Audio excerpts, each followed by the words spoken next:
Haidt kind of does this like a time-traveling grandparent Yeah. who's coming back from the future to say, here are some things that you really should worry about, and here are some things that you can Right. let go.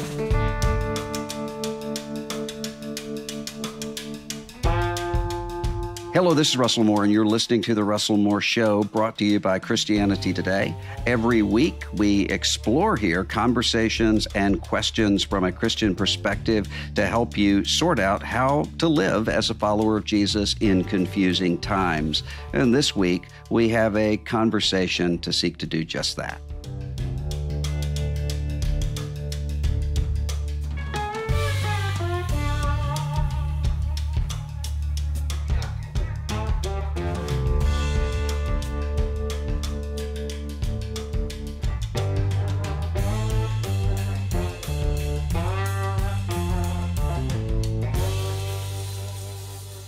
Well, hello, it's Ashley Hales here on The Russell Moore Show, and we get to talk books. As always, it's such a pleasure to chat books with Russell Moore. And this week, we are talking about his favorite books of 2024. But before we kind of dive in, I want to say a huge congratulations to all of our CT Book Award winners and finalists, and invite you to join Russell and me, Bonnie Christian, and Matt Reynolds, all of the CT editorials staff, for a really special live event. And that will be happening on December 12th with our Book of the Year award winner, Gavin Ortland, who wrote What It Means to Be Protestant, as well as our Award of Merit winner, Brad East, who wrote Letters for Future Saints. So we had so many fantastic books that were a part of the awards, as well as so many finalists. What do you think about the whole process and decision-making? Well, I look forward to it every year. And long before I was ever at or had anything to do with CT, I won the Book of the Year in 2015 and 2018, I think. And those were just huge. I mean, I was kind of stunned for days, both times. And so it's always can't wait to see who ends up on the list, what the thoughts of the reviewers and the committee about why on that.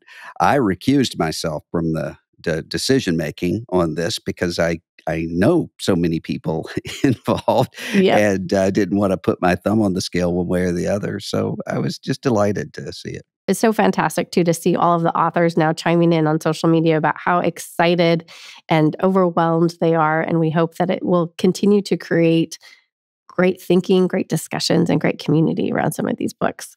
Yeah, and we're going to have a good time talking about with the Book of the Year winner and runner-up about, so a lot of things I want to talk about, but one of the things I want to talk about is how they write and how they decide what to write, which I'm always interested in. That's great. Okay, well, hopefully, listeners, if you hear this when this comes out on the 11th, you'll join us on the 12th for that live event as well.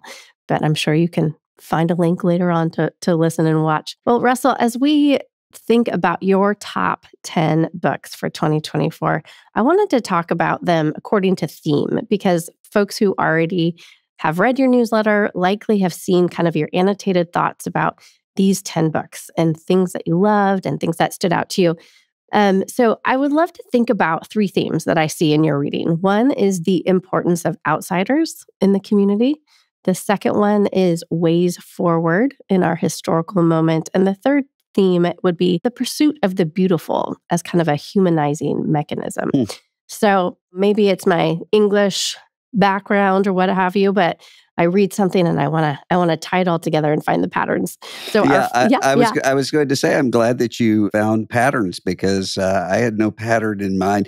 Sometimes people think, do I have categories? And like we do at CT with the books of the year, or their category. And no, it's just 10 books that really meant a lot to me this year. And usually what happens is about a week after they're out, I think, oh, but there was that one and that I read in April and I've forgotten about it, So there are no themes, but you found some. So I did.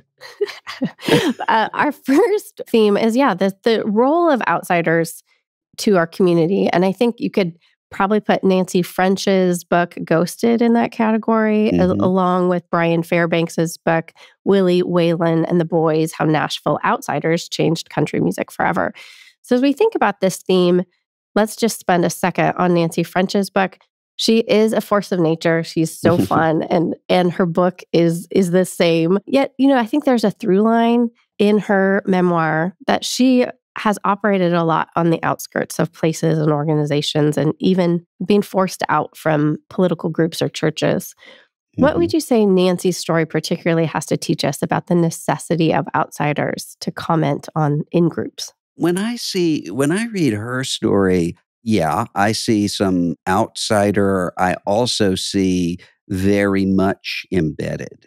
Yeah, for sure. You think about even something as simple as when she was ghostwriter for Sarah Palin. She talks about it in the book. She goes to Alaska, moves right in with the Palins, and is there with them, which I would gouge my eyes out. Not about the Palins particularly, but anybody. If I just go live in their house for a month, but but she's able to do that and to really embed herself in the life of that family and community in a way that gave her a perspective that was unique. And then, so she's got that part of it. And I think that's similar with her talking about growing up in Paris, Tennessee, and her community that was there, and how she was so closely embedded in it that she's able to describe what the community is like, but she's also able to step back from it and to be able to see it with different eyes. And I saw that with not just her talking about her upbringing, but then the political stuff later on.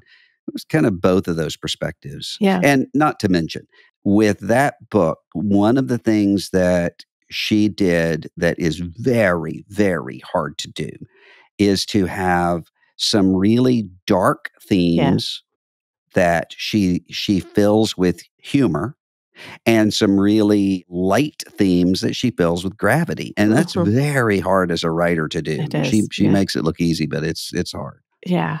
I think that both and ability then to be both like in and embedded in a group, as well as being able to have some distance, really becomes a gift to the community. Although it probably feels like you don't quite fit, as well. When we think of Brian Fairbanks's book about the outsiders, there's a sense in which all of these folks, Willie, Waylon, and the Boys, are both outsiders to this kind of glitzy Nashville country music scene.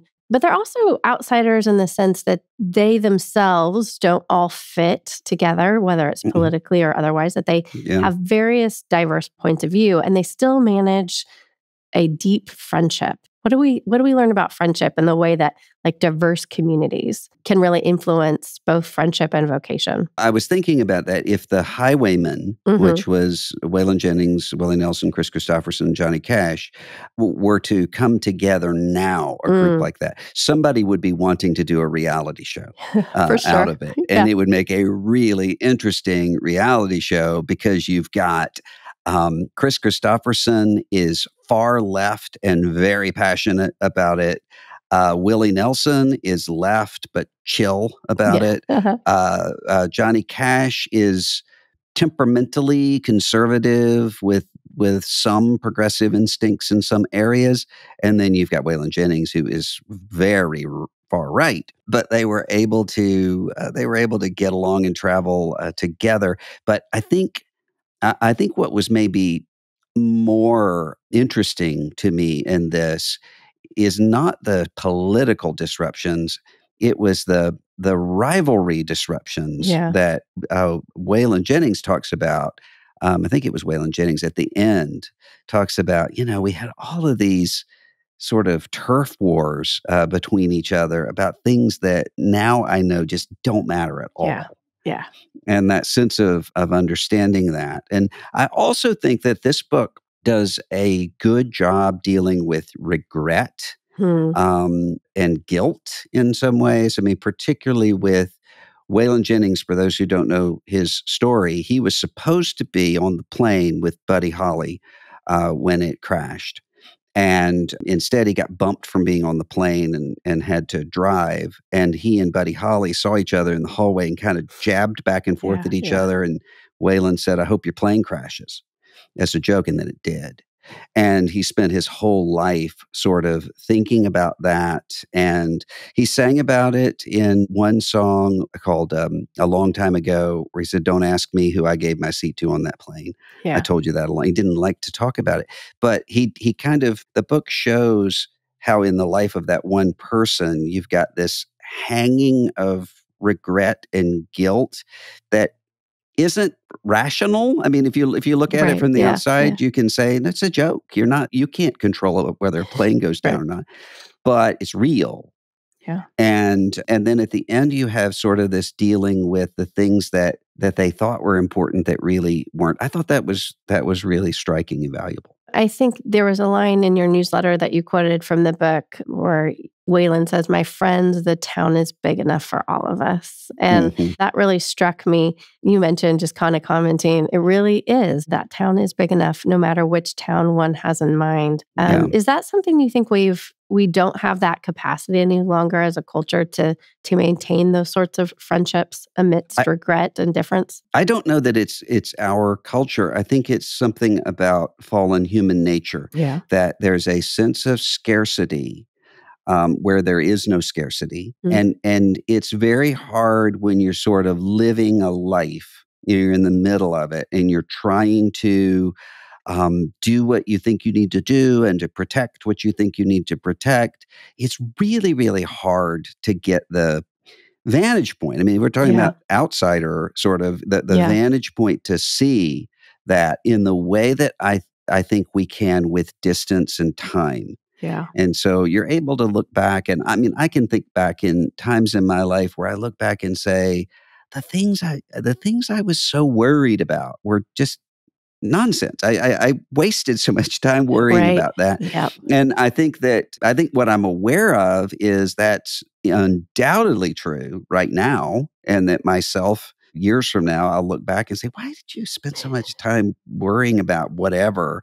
But I don't know what those things are. If I did, if I Right. did, I would change them. Right. That's Right. the difficulty, and I think that a lot of times that's what I pick up in a good biography, Mhm. is that sense of at the end of the life, looking back and saying what really mattered here and what didn't. Mm. And the turf wars didn't. What did, though, were things like there was this real connection with each other. So I mentioned in the newsletter when Johnny Cash was fired from his label, Mhm. and the way the others responded to that. Merle Haggard goes at the executive about that, which wasn't about self-protection. It was this moment of genuine connection Mm. with a friend.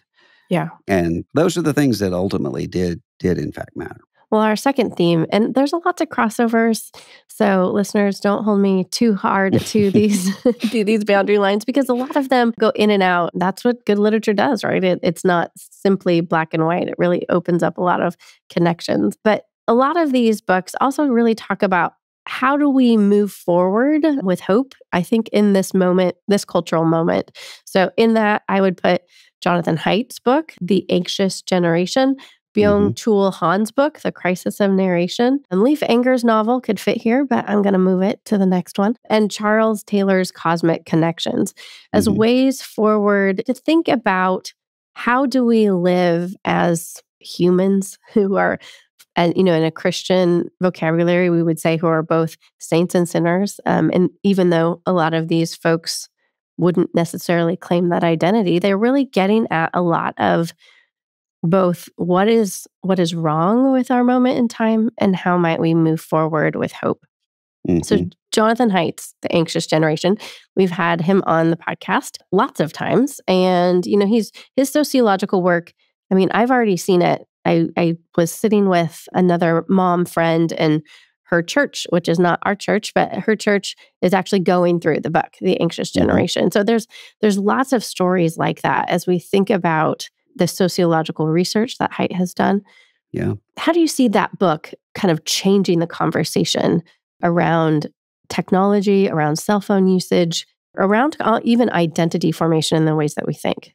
when you do this show and the other things that we do, you don't, kind of the nature of it is, if you get to go back to Willie Nelson, he says it's like sending out messages in a bottle. You don't know where they wash up there. But with our conversations with John Haidt, it is one of those times where I'm actually able to kind of see in more or less real time in a lot of ways the influence that it has on those conversations had on our listeners. Because I'll hear from school principals who would say, we never thought about having phone-free schools. And every time that anything like that would come up, we would get some pushback. But it was Haidt saying on this show, hey, think about all the people who don't bother to call to tell you we want this. Right. And so they've implemented that in their schools. There was a pastor who contacted me of a large church with a lot of people in a lot of different situations who said, is there any way I could connect with Jonathan Haidt and talk about how to change that culture in our church? And he did. That's so great. We were able to put them together.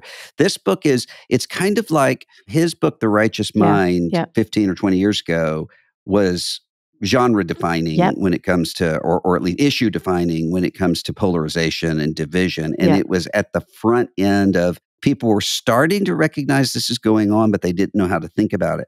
And I think this book does the same thing when it comes to technology.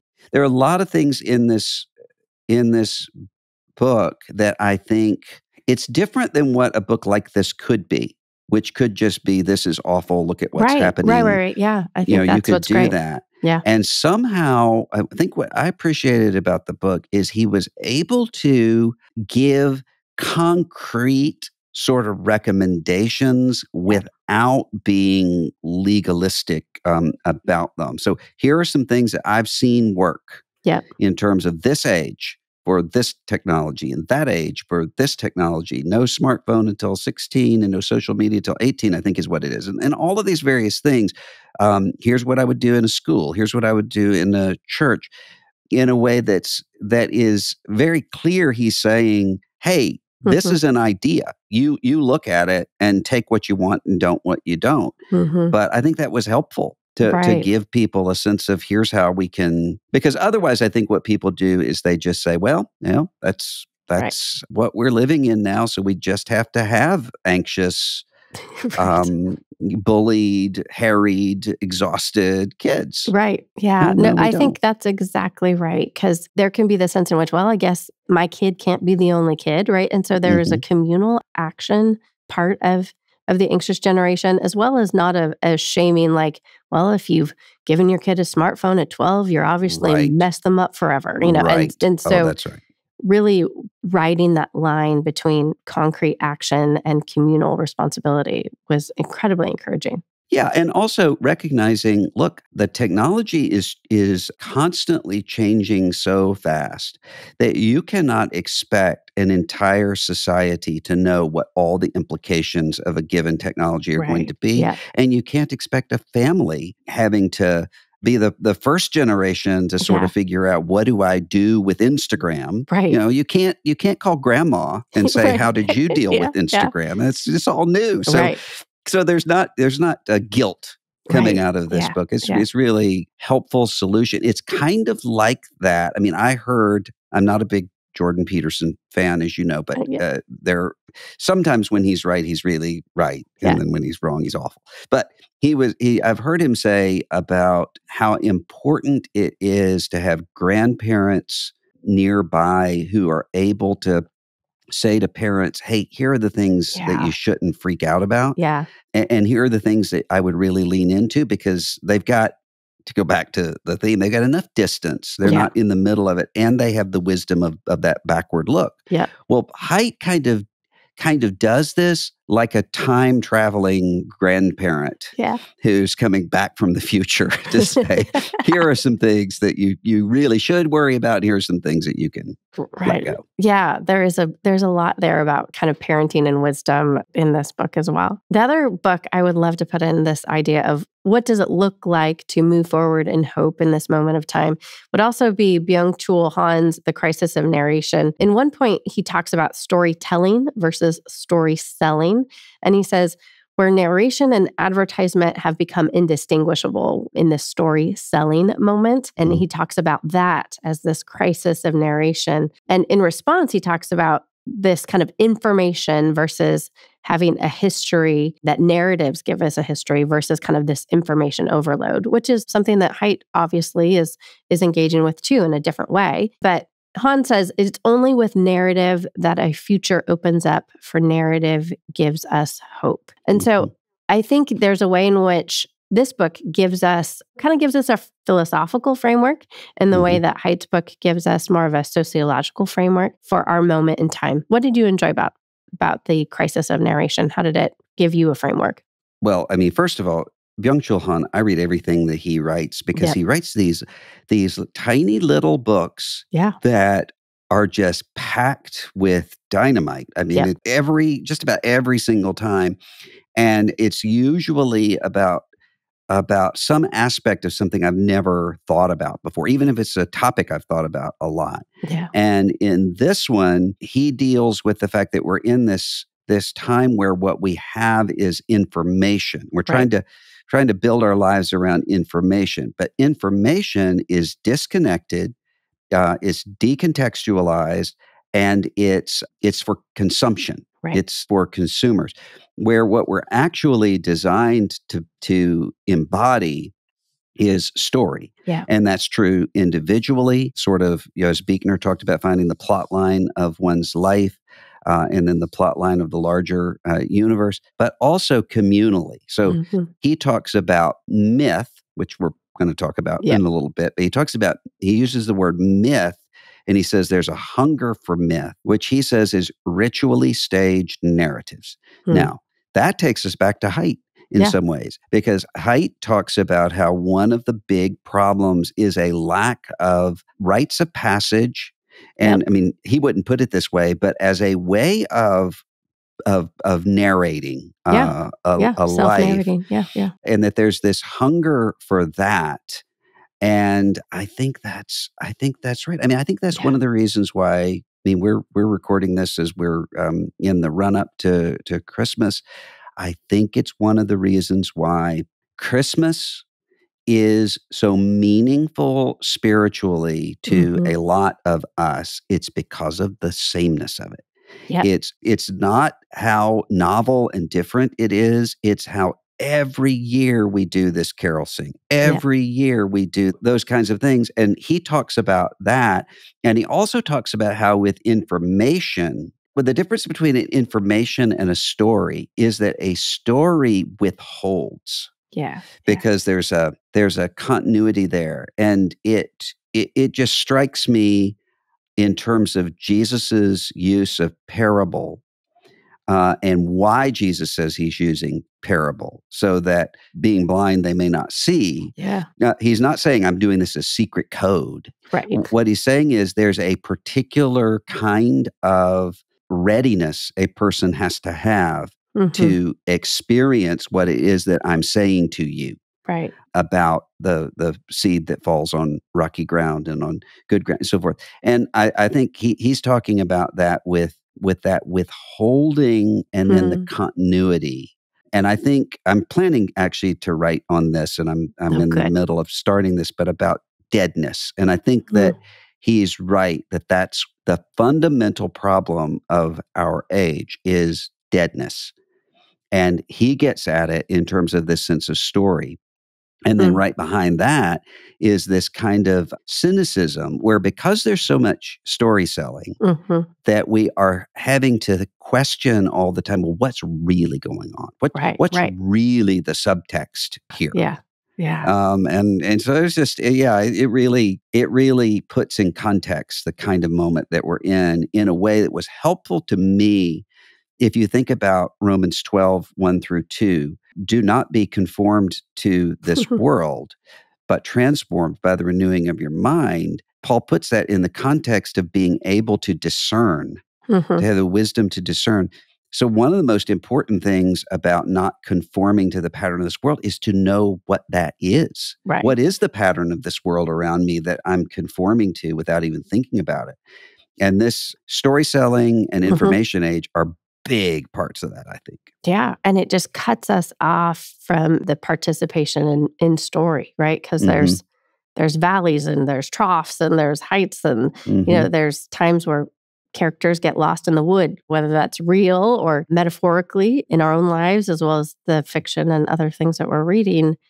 And if we're constantly glutting ourselves on information, we won't Yeah. have the patience, right, for that sort of work. I thought about this. I think about this conversation all the time. And it happened like 15 years ago. I was talking to somebody in the tech industry who said, I don't understand why anybody would read a book. He said, because I don't need to read Moby Dick. I can go to Wikipedia Oh, and yeah. get the plot summary and it's done That's in no awful. time. And I'm like, that's what he couldn't understand is what happens with In the the process. actual Yeah. experiencing of the plot that you can't just abstract out Right. and say, this is Moby Dick is about the search for meaning of life. I mean, that is Right. not Well, what that's boring. it Yeah. is. Yeah. Charles Taylor's Cosmic Connections is another one I think that helps us navigate a little bit this moment in time, although it's much longer, 600 pages or so, than Mhm. The Crisis of Narration, which you could read in an afternoon. But you write this in your newsletter about Taylor's book. This is not a nostalgic narrative about the tragic loss of enchantment. Looking backward to the myth of an idyllic agrarian yesterday, Taylor sees genuine moral steps forward. For instance, right about human rights and self-government, and in such matters, Taylor argues, we now ethically demand of all people standards once expected for persons of exceptional moral strength. And Mhm. so there's this idea, I want to just kind of hit on this. This isn't a nostalgic narrative about the loss of enchantment. And I've been thinking recently, I'm like, I think enchantment's going to be like the new trend, like liturgy was maybe 10 Mhm. years ago as far as our book publishing, because I think there is this sense in which we are desperate for transcendence, and Taylor is Mhm. huge about what does it look like to live in a secular age. But given that this book, Cosmic Connections, and he's particularly looking at poetry here, how do we think about, there's a way in which I can, in this secular age, to use Taylor's terms, we can think of poetry or these sorts of things as this sort of re-enchantment, right? Mhm. And he doesn't do that. So what does he do well that you really enjoyed here that helps us move forward and into our lives and into our communities? Well, he does speak of it in terms of re-enchantment, but in one particular way. Hmm. So it's kind of like the way people misunderstand Taylor's A Secular Age, Hmm. Monumental Secular Age, because what a lot of people think that book is about is,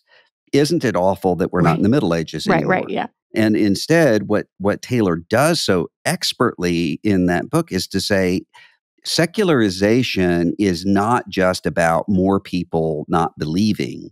It changes the way even believers believe Hmm. because there's a difference between a kind of taken for granted sense of God and not, and Yep. showing how all that changes. And he's not saying if only we could get back Right. then to Yep. this mythic golden sort Age. of Yeah. Right. age, Yeah. and that's not. I mean, you're right. He talks about in this book how we don't want to go back to that because there really are there's moral decline and there's moral advance, Yep. and both are happening at the same time, and that's completely consistent with a Christian view of reality, of the world as created, good, and fallen at the same time. Hmm.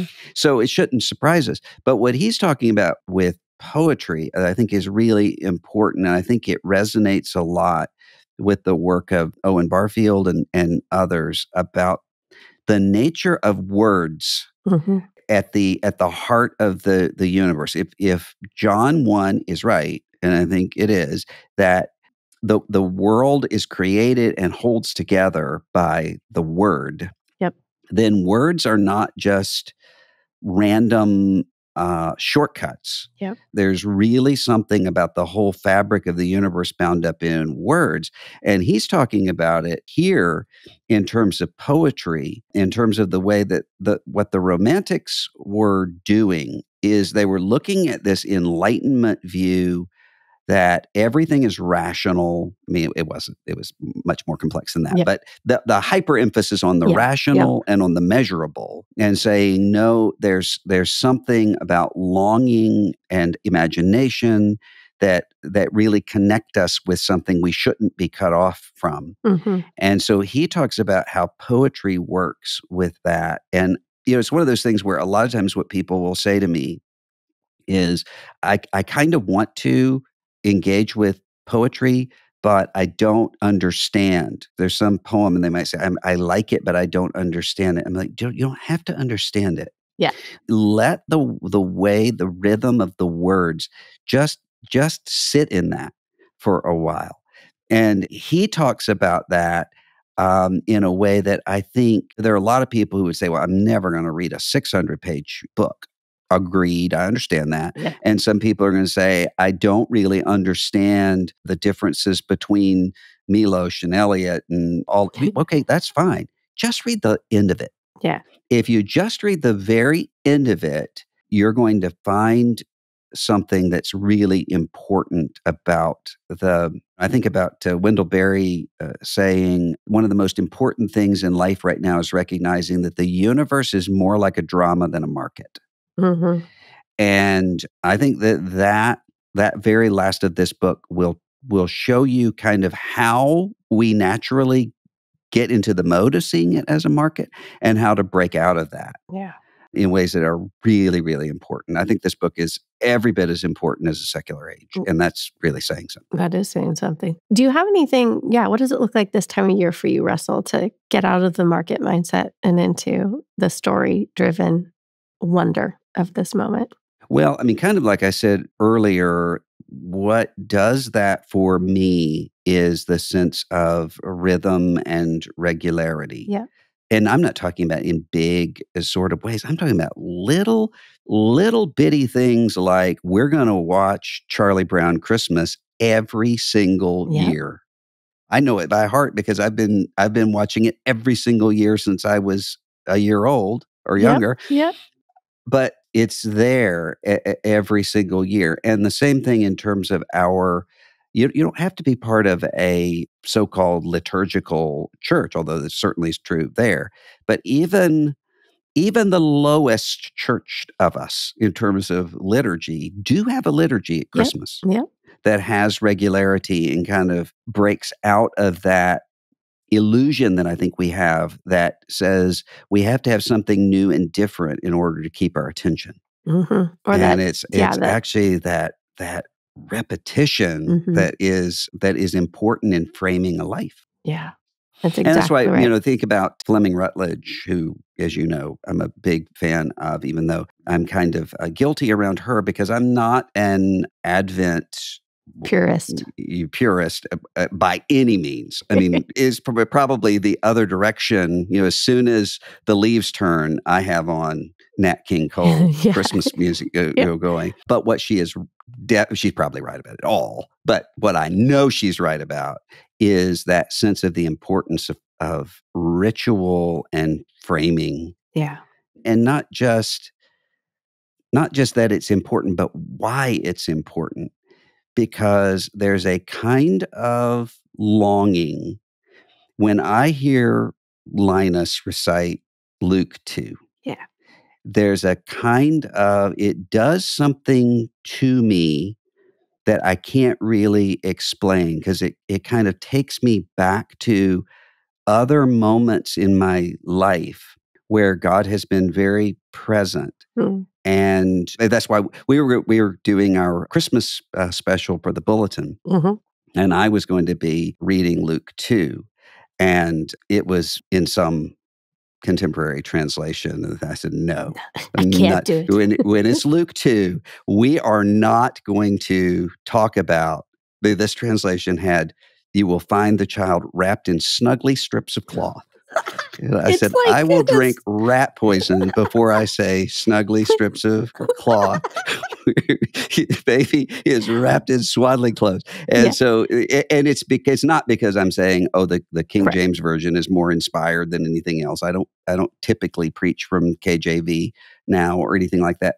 But it is that that repetition and regularity of this time of year, particularly, we're going to tell that story back to ourselves again in the exact same way. Yeah. And it creates this sense of deep calling unto deep that you just can't measure it. You can't Yeah. quantify it.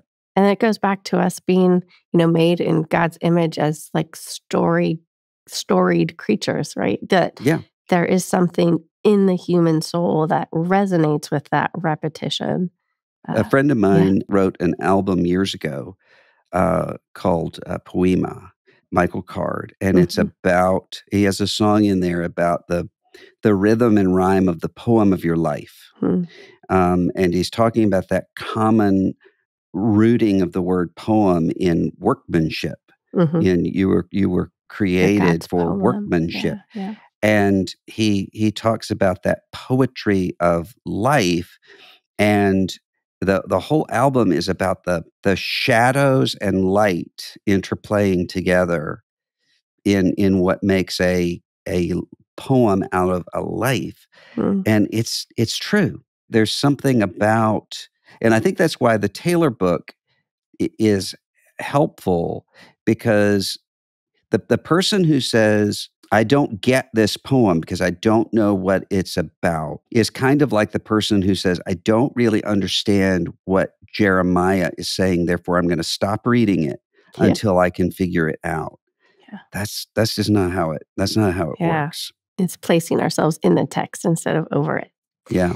Our last theme is the power of story, and we've already touched a little bit about this. There's so many in the following books really that bring us to the joy of a good sentence or a beautiful turn of phrase or the way in which beauty can really pull us out of our kind of mechanistic thinking. Flannery O'Connor wrote in Mystery and Manners, "Our age is an age that has domesticated despair and learned to live with it happily." But I think these books that we have remaining in our discussion today are really a counterbalance to what O'Connor says there, that these books instead are beautiful without being cloying. They are vulnerable without being too much on display. They have restraint and hope kind of right at their center. The Mhm. first I'd love to chat about is Russ Ramsey's Van Gogh Has a Broken Heart.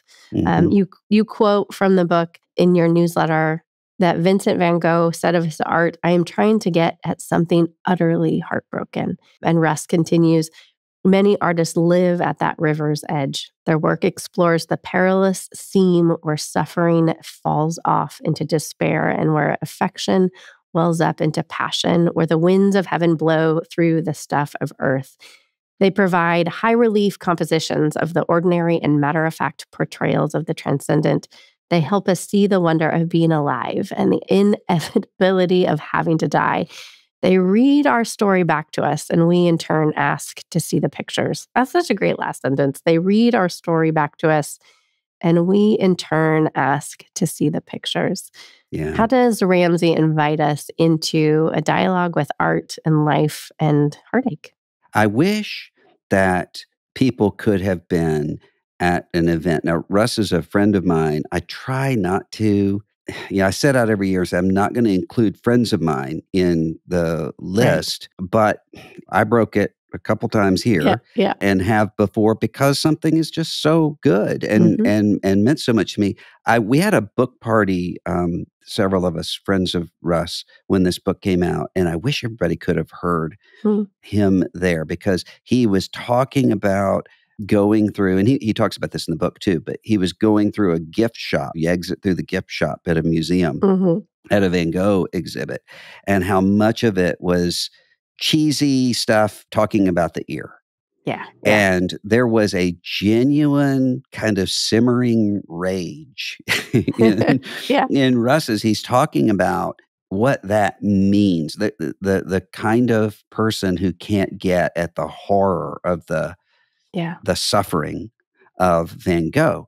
And then he just goes through this kind of walk through some paintings to show this. And he Mhm. does the same thing in the book. And what I like about the book, among other things, is the fact that I am not a visual art expert at all. There's no way in which I am. I feel really out of my league when it comes to visual art appreciation. I can read this book and see a painting in a new way. Yeah.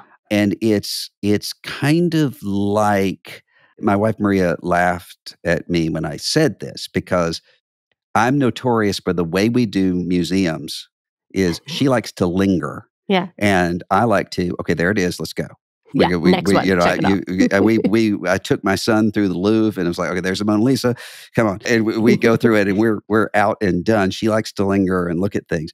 And so when I said, she laughed when I said, it's like you're walking around an art exhibit with Russ Ramsey, who's able to stop and show you an entirely new way of seeing these paintings and the stories behind them. And it is. And it's he also has a chapter that he did not include in the book, but that they have in the website about the life of Thomas Kincaid. I think he said a third of all homes in the United States, or some staggering, has a Thomas Kincaid painting. And he talks about this really tragic, dark life, but it didn't fit with what else he did in this book. So they put it on the website or something.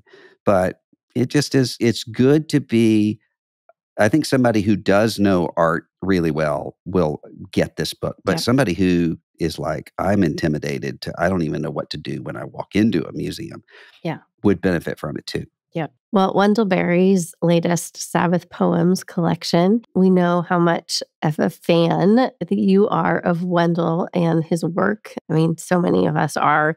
As you think about that as actual poetry and not just talking about poetry, which is the Taylor book, in what ways might the joy of a turn of phrase been a balm to you reading that volume? One of the things about this collection of Sabbath poems and poems that he writes on Sundays is the fact that they have been going on for all of my life. I mean, it's not just I've been reading Wendell Berry Sabbath poems all my life. It's that he's been writing them all of my life. And so there's new ones all the time. I know that won't always be the case, but this is up until 2023. And so you've got that long-term sort of reliability about Wendell Berry poetry and the kind of beauty that comes with that insight, along with freshness. So he's writing poems about AI, which you can imagine his response. But that kind of thing. And so it merges both of those things together. And it also, what I love too about Berry, first of all, I love any poem he does that has anything to do with marriage, because they're really powerful. And I also love the way that he embeds these phrases that don't call attention to themselves unless you know, oh, that's Milton. Oh, that's Blake. Oh, that's the Bible. And there's a lot of that. Yeah. And there's something too about it, right? With the Sabbath poems that he's writing every week, right? It's that storied, long line of a life, as well as something that again repeats week by week, that we can see the beauty of that ordinary practice. Leaf Anger's book, I Cheerfully Refuse. He was on the show a bit ago, which really the bit about, there's so much, right? It's like post-apocalyptic or multi-apocalypti. I'm not sure how you... You can tend to think of those sorts of novels as very bleak and falling into that despair that O'Connor mentioned. And yet the very title of the book, I Cheerfully Refuse, is a call to something different. I'm teaching through the book of Revelation right now. And one day I stopped by a grocery store on the way home, and there was a license plate of a car next to me that said Rev 13. And I was like, Revelation 13 is the beast that comes out of the sea. It's 666. And I was like, who is all biblical chapters putting Revelation 13 And then as I walked up to it, I saw that they had two little round stickers that they put as a colon between the 1 and the 3. Oh, And I realized what they were trying to communicate is, blessed is the one who reads aloud the words of this prophecy, and blessed are those who hear. And I was thinking, what I was thinking was yeah, some Baphomet worshiping Antichrist person was actually trying to give a blessing. right. And that's what the actual apocalypse, Book of Revelation, is, which is honestly dealing with the awful and the dark, but in a way that hangs together with that pulling back the veil and seeing what God is really doing. And Inger in this book gets that and even talks about what apocalypse Yeah. really means in terms of unveiling and seeing behind it. And the other thing that I liked about this, well, there were a lot of things I liked about this Yeah. book, but one of the things that I liked is it too, come to think of it, and I haven't thought about it till right now, that there is a theme, at least another theme through about the importance of words. Hmm. The apocalypse that's there, because it's in a climate catastrophe, nuclear catastrophe, book burning, all of this. It's by a bookstore owner Hmm. Hmm. who is, and part of what is enabling this refusal of apocalypse in the bad sense is that connection to words Yeah. And and, marriage too. and marriage. Yeah. Yeah. Another book that is beautiful is John Hendricks's The Myth Makers, which gorgeously chronicles the friendship of both Lewis and Tolkien, but reimagines kind of an alternate ending to their friendship. I'd love if you could chat about what that reimagining looked like in terms of forgiveness and their friendship. But also, I love to just extend our conversation to think about, what role does myth have in our lives today? This dude knows how to write a book, and Yep. he really knows how to end a book, Mm. because this is the second one of his books that I loved overall. He did this book on Bonhoeffer that I loved overall, but where the ending is just like a hit to the solar plexus in Yeah. both of them, and in ways that I did not see coming. I mean, the ending to both of these stories, and I'm very familiar with all of these characters he's dealing with. And so in both cases, I kind of thought, well, I'm going to see how he reimagines a story that I already know. Yep. And it was not that in both cases. It came out of the blue. So the Bonhoeffer book ends with this scene of Bonhoeffer dreaming the night before his execution, being under the water. And he visually depicts these hands, but you can't see. You can just see the water as though you're submerged, and there are hands reaching down. Hmm. That just, it was just amazing. This book talks about this broken friendship between Tolkien and Lewis, and he deals with the complexity of it. So there's no villain, there's no hero here. The complexity of it, but then at the end, he imagines what it would be like for the two of them to reconcile in a way that is, I mean, I was crying reading this, because he really gets at what it feels like to be forgiven and to forgive. And he does it in a way that doesn't do violence to these personalities. So the Tolkien Right. character says, I still am upset about Father Christmas Yeah. showing up in Narnia. So there's humor in it and so forth, but he really pictures it.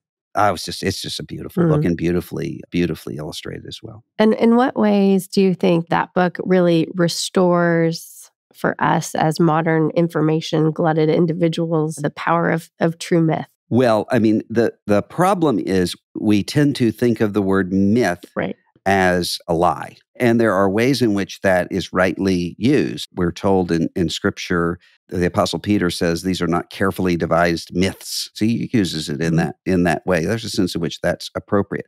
But mythos, the word myth, meaning a way of telling a big universal story in a particular way, that was huge for Lewis when you had Hugo Dyson and and Tolkien and others who, Barfield and others who made this point that there's a reason why you have these common myths in almost every culture, and turned it around. The way Lewis was seeing it is, well, you've got all these dying and rising gods. So that means Christianity's not true because it's just another dying and rising God.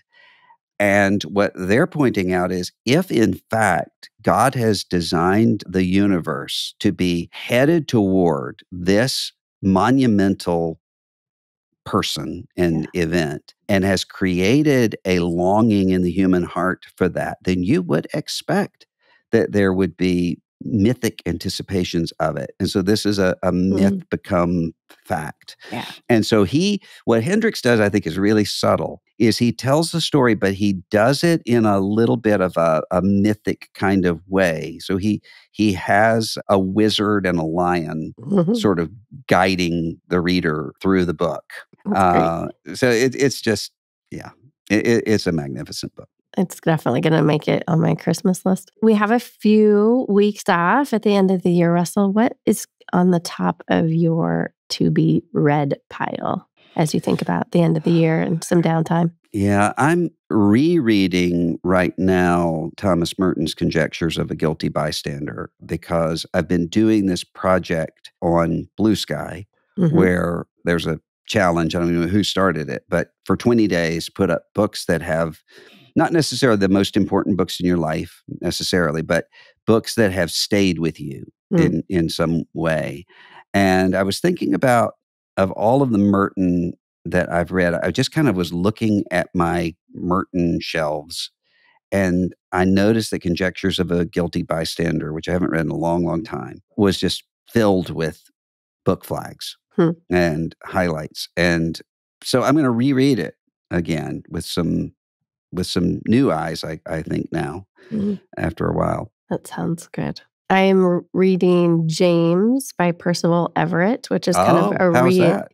It's fascinating because it puts, it's the reimagined kind of story of Jim from Huckleberry Finn, but told from his point of view. And it's beautiful in that it gives such agency to him and that he has learned to read. And so there's a sense in which he therefore has an identity by being able to read and to write, and that he is actually translating his very thoughtful, intelligent, articulate thoughts into kind of slave talk for the benefit of the white people, which is just fascinating. So there's a lot there about storytelling and identity and journeying and what does it mean to be human that I'm excited to continue to dig into. Well, you're the second person who's told me that I need to read that book or has recommended that book, so I'm going to get it. Okay, we'll talk about it maybe next time. Well, thank you. As always, it's so much fun to chat books and the ways in which we move forward in this moment in time, both back into the past liturgically as we think about the coming of Christ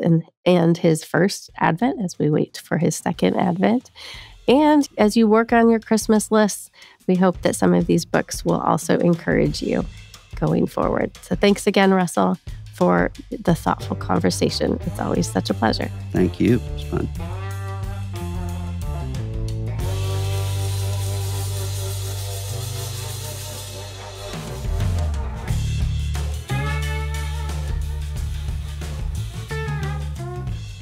The Russell Moore Show is a production of Christianity Today. It's produced by Will Dawson. The associate producer is Mackenzie Hill. This episode was mixed by Kevin Morris with video production by Abby Egan. Theme music by Lennon Hutton. Eric Petrick and Mike Cosper are the executive producers of CT Media Podcasts, and Matt Stevens is our senior producer.